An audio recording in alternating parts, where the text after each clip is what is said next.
двухтоварный.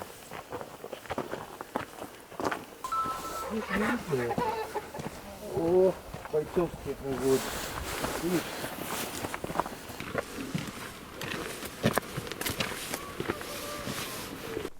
Салам алейкум, друзья! Приветствуем всех, кто нас смотрит. Сегодня мы в селе Старый Кахиб Шамильского района.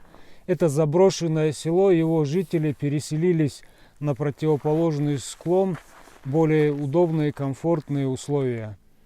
Обычно сюда все приезжают летом, когда красиво, зелень везде. Мы решили приехать зимой и показать, как все это выглядит в зимнее время.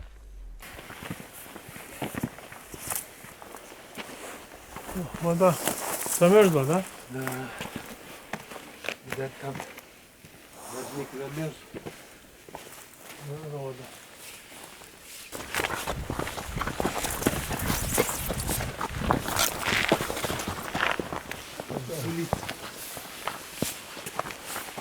Общественное надо было найти. Запись какой-то есть. Интересно, что было там написано?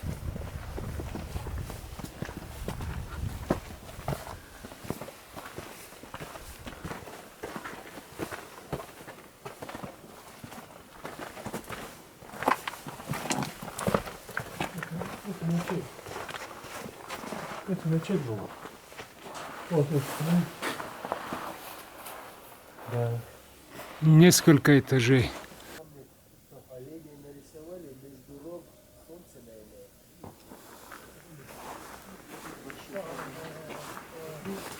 Раз, два больших оленя, а спереди и сзади еще два оленя. Что интересного нашли?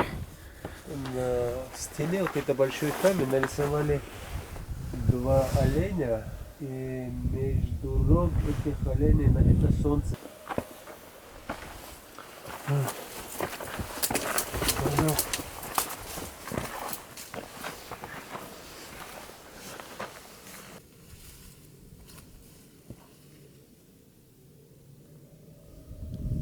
Моя башня нужна была 16-17 века.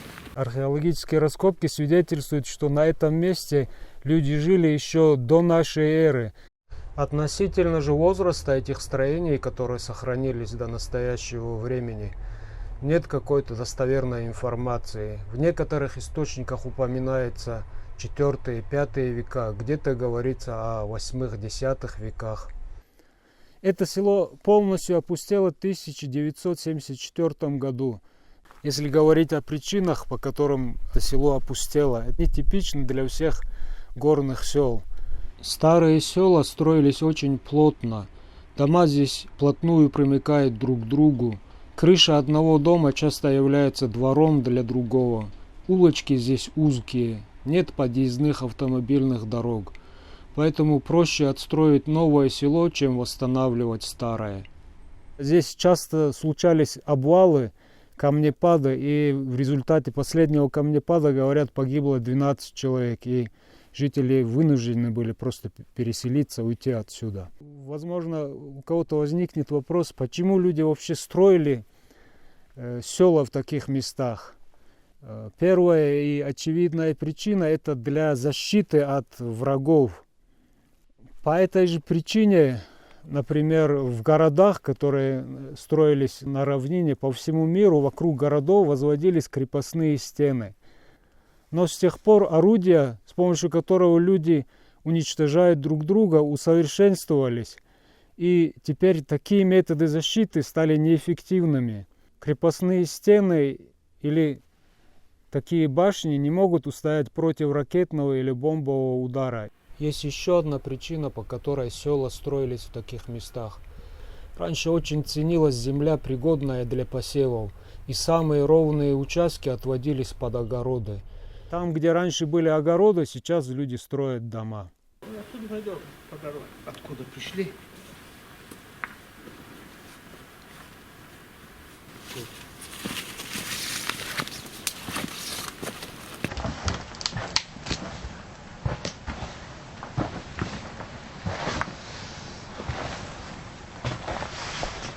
Это очаг с дымоходом. Вот там, вот еще один здесь. Такая кладка здесь. На первый взгляд кажется, что она сделана совсем без раствора, но на самом деле раствор здесь есть. На внутренней стороне стен можно увидеть, что между камнями есть раствор. Это обычная глина, замешанная на воде, и с наружной стороны он потихоньку вымывается дождями. И поэтому наружную часть стен старались сделать с минимальными зазорами. В середине стены видно, что с собой представляет раствор. Это обычная глина.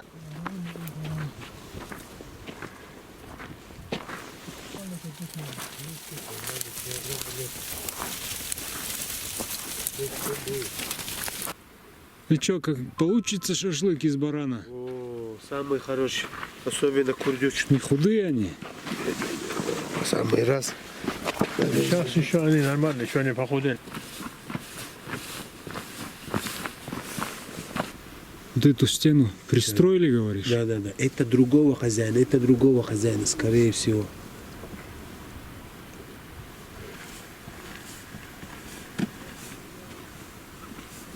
Здесь даже штукатурка сохранилась. А крыша и вот эта скала, что ли, была для дома. Бойцовские петухи, да? Да. То есть Кахибе есть парень, который разводит их специально. Вон там внизу еще бегают. Он огромный, видишь какой? Бабай. Индюк. Это попугай, тот панда. Разные породы, да? Нет, название такое, я сам поставил. А, ты так назвал, попугай, панда. Это одной породы, да, все? Нет, другая. А здесь хищников никаких не бывает, не трогает их, да? Нет. Куница, лиса нету, да? Есть они, мы ночью, короче, выходим охотиться за ними. Из-за этого они не появляются. Только поздно такое время появляются, а так дверь все закрыто бывает. Не трогай. Это хорошо. Хорошо, брат, тебе удачи. Салам алейкум. Здесь чья-то летняя дача. Электричество провели. Да, здесь когда туристы ходят, наверное, здесь ажиотаж нормальный.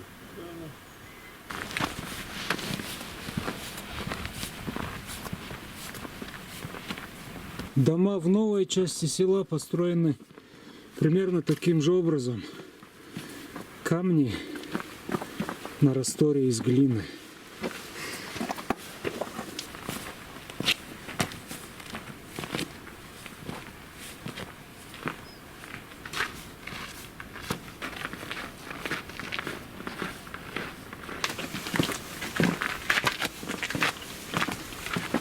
Вот мы и пришли.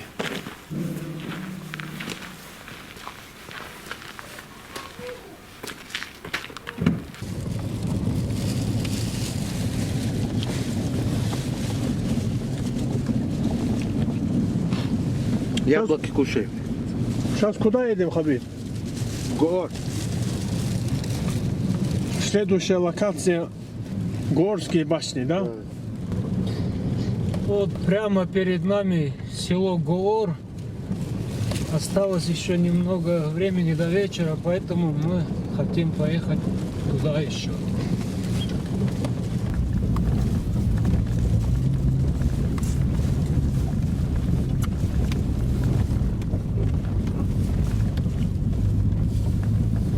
Все у него, все у него.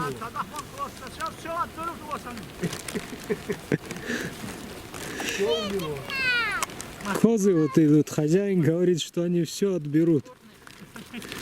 Иди, у меня ничего нету.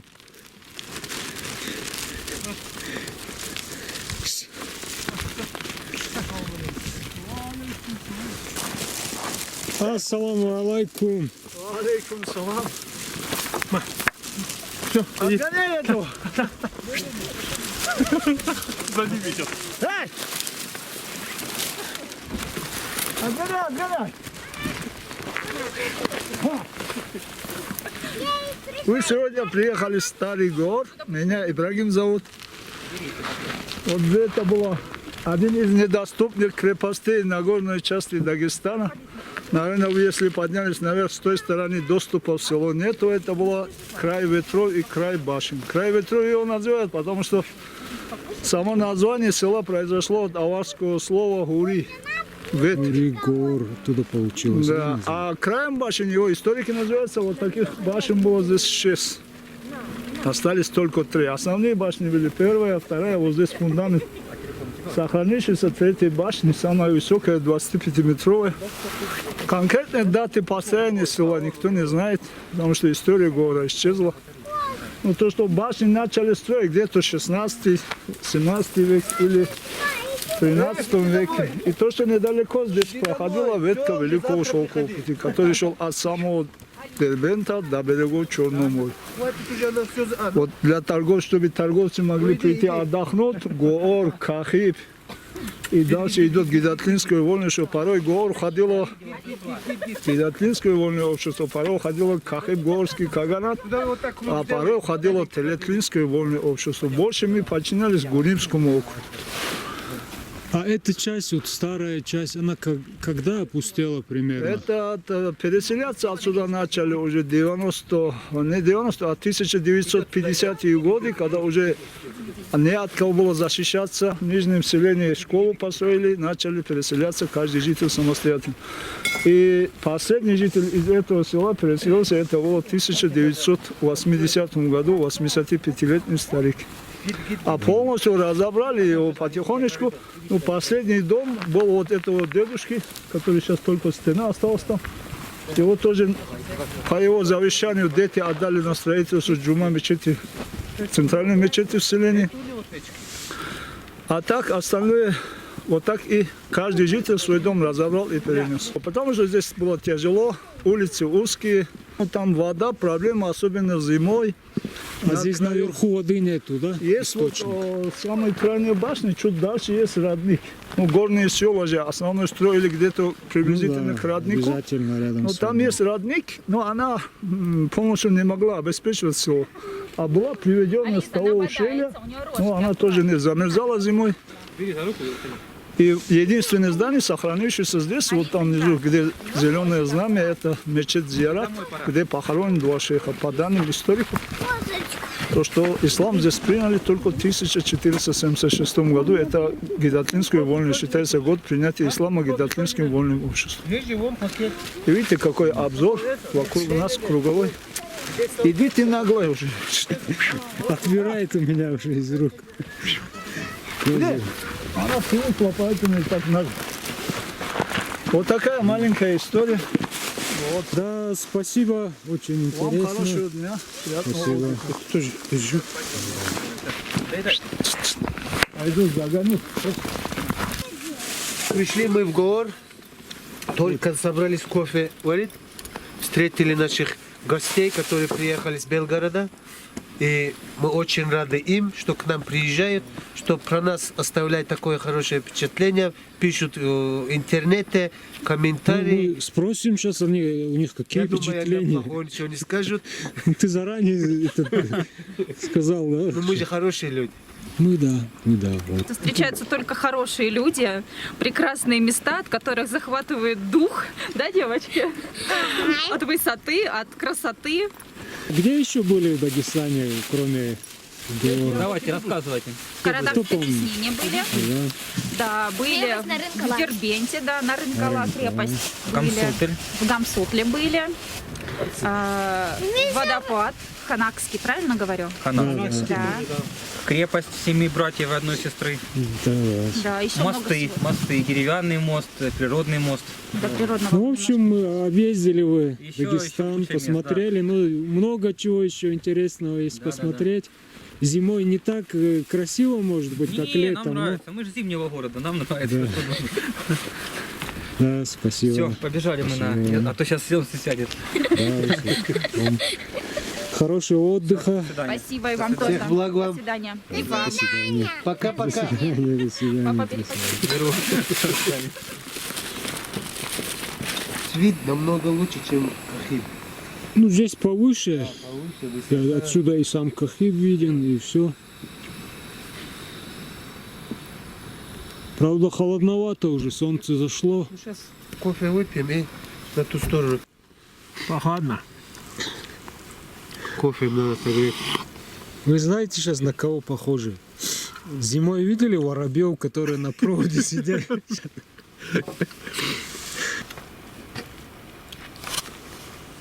Сфотографируй нас. Я руку тогда чуть-чуть снизу, ниже.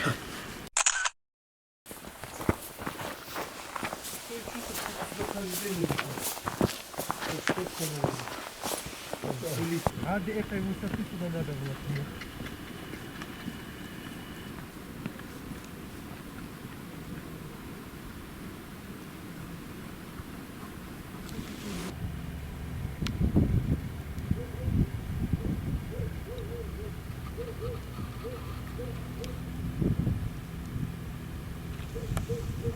Вот этот утес или выступ скалы, как его правильно назвать, похожий выступ есть в Норвегии, и он называется язык тролля, и по аналогии и из-за схожести с ним его тоже стали называть языком тролля. Но в Дагестане у нас тролли не водятся. Это персонаж народов Скандинавии, а в наших горах, если верить устному творчеству народов Дагестана, водится чудище Аждага. Это что-то среднее между большим змеем и драконом. Иногда встречаются даже трехглавые особи. Главным его оружием является хвост, если не ошибаюсь. Поэтому ему больше подойдет, наверное, название хвост Аждаги. Солнце зашло, похолодало. И пора ехать обратный путь, пока полностью не стемнело, дорога дальняя. До Махачкалы еще ехать часа 2,5. Благодарим Всевышнего, чтобы он там дал возможность приехать сюда, увидеть эту красоту. Желаем, чтобы у нас была возможность, здоровья, чтобы еще приезжать, открывать еще другие места и показывать вам, дорогие друзья. Асильдар, мы решили вот это место, которое называют языком тролля, переименовать. Назвать его хвост Аждаги. Ты не знаешь, как правильно говорится, хвост Аждаги или как по падежам склоняется это слово Аждага в русском языке? Склоняется. Да? Да. Тогда хвост Аждаги будем называть его.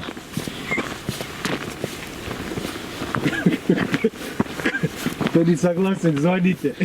Кто не согласен, вот звоните ему. Его номер я оставлю. Также вы можете позвонить, если хотите приехать, посмотреть Дагестан и его красоты. Здесь еще 5 метров до обрыва. Хабиб, если будут желающие приехать, посмотреть, покажешь им Дагестан? Конечно. Любую точку Дагестана с утра до вечера. Так что приезжайте, друзья. Последнее по падежам неправильно пошло. Часто можно услышать, что в Дагестан приезжать опасно, что здесь не все хорошо. Я вам скажу, друзья, самая большая опасность — это вот такие вот скалы. Опаснее этого здесь вы ничего не встретите. Да. Поэтому Самое большое богатство Дагестана — это люди. берегите себя. Своих близких. Что?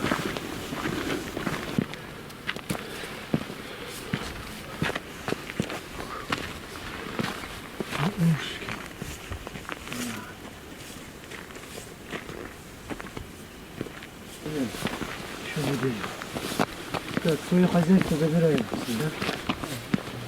В следующий раз кофе, Артур, здесь будем варить. Здесь мы, вот это место надо было. А, пока солнце светило, надо было сюда Здесь прийти. еще небольшой. Здесь еще небольшой обрыв. Да, здесь не так страшно. Можешь руки, ноги поломать, но живой остаться. До свидания, счастливо! До свидания. Пока-пока.